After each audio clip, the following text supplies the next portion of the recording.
This is a terrific book.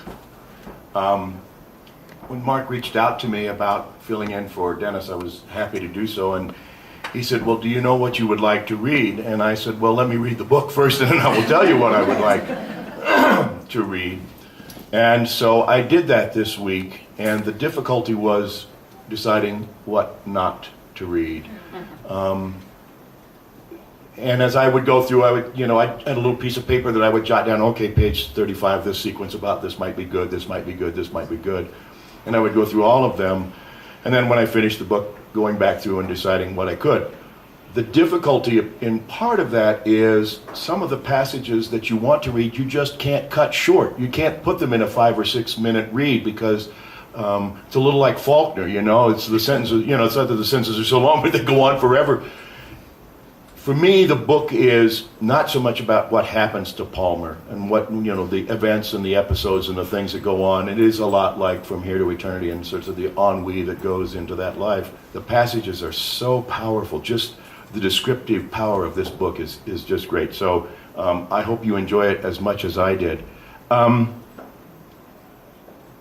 has been assigned to escort a dead soldier back to Wichita, Kansas. A young man named Thorpe.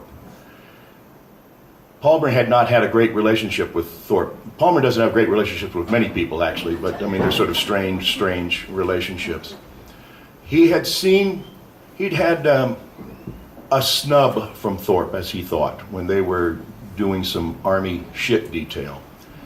And later, he sees Thorpe as Palmer decides he's going to walk across the Golden Gate Bridge and back. And those of you who have lived or know San Francisco know that the Presidio is right at the south end of the bridge. So as he's walking back towards the Presidio, he sees Thorpe standing by the railing of the Golden Gate Bridge looking down into the water. And he decides, well, I'm going to snub him too. I'm going to pretend like I don't see him. So he goes on past and doesn't see him. Well, sometime later, Thorpe has jumped off the Golden Gate Bridge and committed suicide. And Private Palmer is assigned to escort the body back to Wichita.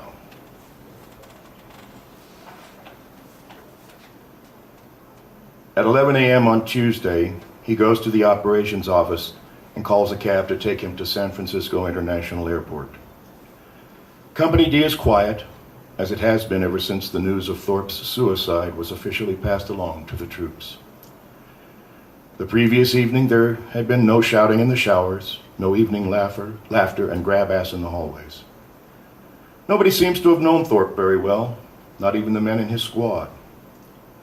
Palmer is glad to be getting away from this peculiar silence, even if he is not especially glad to be going to Wichita. At the airport ticket counter, he talks to a clerk who tells him where the coffin will be loaded, and allows him to go through a security door to the plane after Palmer tells him he wants to see it loaded for himself to make sure nothing goes wrong. The coffin is resting in the sunlight on a gurney among baggage carts stacked with luggage. Two handlers wheel the coffin to a conveyor belt and slide it on. The coffin rises toward the dark doorway in the belly of the plane where two gloved hands reach out to drag it in. Palmer hates flying. The alarming thrust of the takeoff and the extreme tilt of the cabin has always made him uneasy. So he considers buying a mixed drink to calm himself as the flight attendants begin wheeling carts down the aisle. He likes the idea that his very first legal mixed drink would be purchased at 30,000 feet above the earth. But he's concerned about getting drunk and losing his orders and missing the connection and screwing up the whole funeral, so he orders a 7-Up instead. The flag is resting on his lap, and the briefcase is tucked into the overhead rack. His concern is mostly for the flag, which is why he decides not to smoke, afraid of getting ashes on it or burning a hole in the fabric. When turbulence jostles the plane, he worries about spilling his soft drink on the flag, and he drinks the pop quickly. He makes himself sleep as much as possible, though it's mostly a doze, the annoying hydraulic sounds of the plane continually pulling him back to consciousness. When the air pressure begins popping his eardrums, he wakes up and looks out the window and sees the scattered nighttime lights of Wichita below. He lifts the flag from his lap and brushes at it and begins going over the few things he has to do next. Spec 4 Kroner was right. There is nothing to this. Once off the plane, he will find the loading dock and sign the coffin over to the mortician, and after that he will go outside and find a cab and tell the driver to take him to the nearest Holiday Inn. Palmer is the last passenger off the plane, waiting with military courtesy while the civilians shuffle down the crowded aisle. At the gate, he explains his mission to a clerk and asks directions to the loading dock. He picks up his duffel bag at a carousel and walks down a long, empty corridor and through a set of double doors onto a covered loading dock, which looks just like all the warehouse docks he had ever worked on in his shit jobs in Denver. The air is hot here, thick, and feels damp. Thorpe's coffin is resting on a lone gurney in the middle of the otherwise empty dock. An American flag has already been draped over it. Surprised, Palmer wonders who could have done that. The baggage handlers further down the dock? What is he supposed to do with the flag under his arm? A shining gray hearse arrives and makes a circle in the concrete driveway outside the building and begins backing up to the dock. When it stops, the driver's door opens and an elderly man gets out. Skinny in a gray suit which flaps in a Wichita wind coming through the open garage doors. He climbs a concrete staircase and looks at Palmer through his wire-rimmed glasses. He grins, showing gold bridge work. "Private Palmer, I'm Walter Gerlach, owner of the Hillside Mortuary." A quick handshake, and Palmer unzips his briefcase and digs out the paperwork. But Mr. Gerlach doesn't even look at it. He smiles and raises his eyebrows, his whole face going into rubbery motion as he speaks. "Now listen, it's just you and me here. Those bastards won't lift a finger," pointing at the baggage handlers. "We're going to have to slide the coffin into the car ourselves." Palmer drops the papers back into his briefcase and holds up the tri-cornered flag.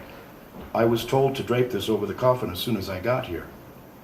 "Oh, well," Mr. Gerlach rubs his chin and looks at the coffin. "It already has a flag." Palmer decides that it would be probably best to do as he was told rather than to pretend to know what he is doing. "I have orders to put it on the coffin, so I would like to do that." "Well, all right, let's do it," Mr. Gerlach says. They unfold the flag and stand at each end of the coffin and lower it squarely on top of the first flag. A minor snafu, but it annoys Palmer. Mr. Gerlach grabs the handle and guides the gurney to the edge of the dock, putting a bit of English on it by swinging his bony hips so that it rolls squarely up to the door of the hearse. He has done this before. "Give it a shove," he says, hopping to the floor. Palmer puts his hands on the coffin above Thorpe's head, or else feet, and pushes it smoothly into the hearse. Mr. Gerlach leans in, locks it down, then closes the door. "All right," Mr. Gerlach says, clapping his hands once and raising his eyebrows. "Let's hit the road. I'll be dropping you off at the Chautauqua Motel. That's where all our body escorts stay. It's no palace, but it's darn comfortable, and it's real close to the shop." Palmer pulls the paperwork out again, but Mr. Gerlach doesn't even look at it. He goes to the driver's door and says, "Hop in," which Palmer not only does not want to do, but does not imagine that he would have to do. He picks up his duffel bag and climbs down off the dock. He opens the passenger door and puts his duffel bag on the floor and slides in. Mr. Gerlach guides the hearse out of the loading dock and heads toward a gate shack. The air conditioning is not on, but the interior of the hearse is cool with a scent of rose in the air. The engine is surprisingly silent. This is the first time Palmer has ever ridden in a Cadillac. Mr. Gerlach waves at the guard who waves him on through, and they head toward the road which will take them into Wichita. Mr. Gerlach looks over at Palmer and says, "You're a military policeman, is that right?" "Yes, sir." "You don't look very tough for an MP." An appalling observation, but Palmer knows it's true. 6'1", 160 pounds, he has the face of a teenage boy. But he has to say something, so he says, "Well, when you have a .45 caliber pistol on your hip, you don't need to be very tough." Mr. Gerlach raises his chin, peels back his lips, and laughs aloud.